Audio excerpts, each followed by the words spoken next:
Pino Cabras del Collegio di Carbonia, nato il 27 gennaio del 68, laureato sotto 10 lode, con dignità di pubblicazione con la tesi intitolata Se vuoi la pace, prepara la pace. Giornalista, fondatore di Pandora TV, una piattaforma indipendente che monitora in tempo reale gli eventi dell'attualità internazionale. È veramente una grandissima risorsa, un grande onore avere col Movimento 5 Stelle Pino Cabras.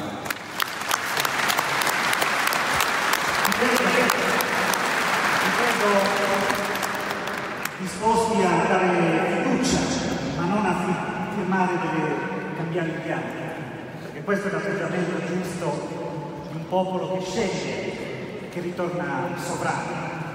È nelle vostre mani la possibilità di cambiare il vostro territorio, di cambiare l'Italia, a partire dal 4 marzo, ma a partire direi anche da stamattina, con tutti i contatti che potrete avere nelle prossime settimane.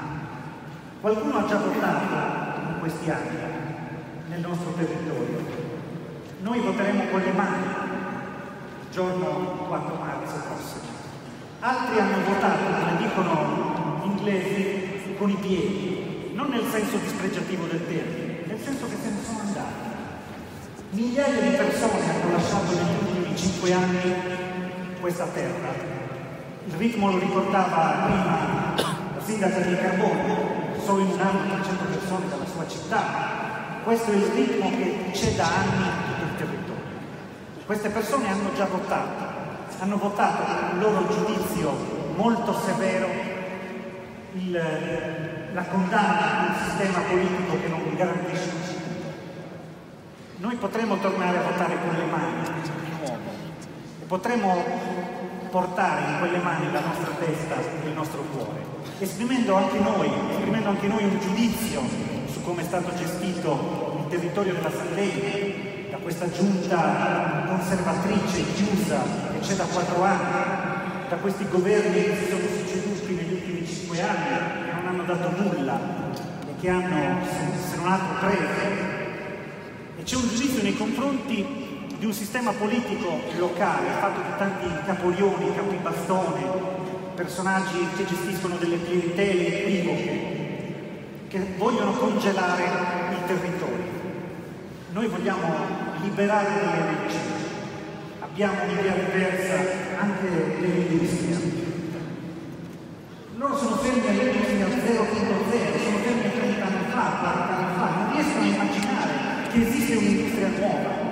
Io 14 anni fa per lavoro sono andato per la prima volta in Cina e vedevo lì l'orgoglio dei cinesi che dicevano noi siamo la fabbrica del mondo.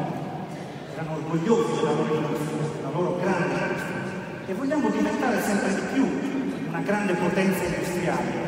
Allo stesso tempo vogliamo investire in tecnologie innovative, in tecnologie verdi. E ci sono riusciti, spendendo centinaia di miliardi di anni, hanno riconvertito molto di quell'economia. Io vedevo i fumi, vedevo l'inquinamento, ma vedevo anche negli occhi di queste persone la volontà di cambiare tutto. E oggi sono i leader di questo settore e lo saranno per molti anni. Ecco, noi vogliamo un'industria 4.0, non vogliamo quelli che ci vendono le vecchie scarpe vecchie, vogliamo un'industria che sia innovativa. E questo territorio in questi anni è stato congelato un'idea tradizionale, sbagliata. Noi vogliamo un'industria che si rinnovi, che si ricolleghi a un grande progetto di riconversione industriale, di riconversione guidata, che faccia entrare la scienza, la tecnologia. Perché questo territorio è stato considerato una discarica, un sistema che doveva soltanto consumare CO2. Lo è stato così anche nel campo delle situazioni militari. Questo territorio sopporta la gran parte delle esercitazioni militari che si vogliono militari. Oltre il 60% del mondo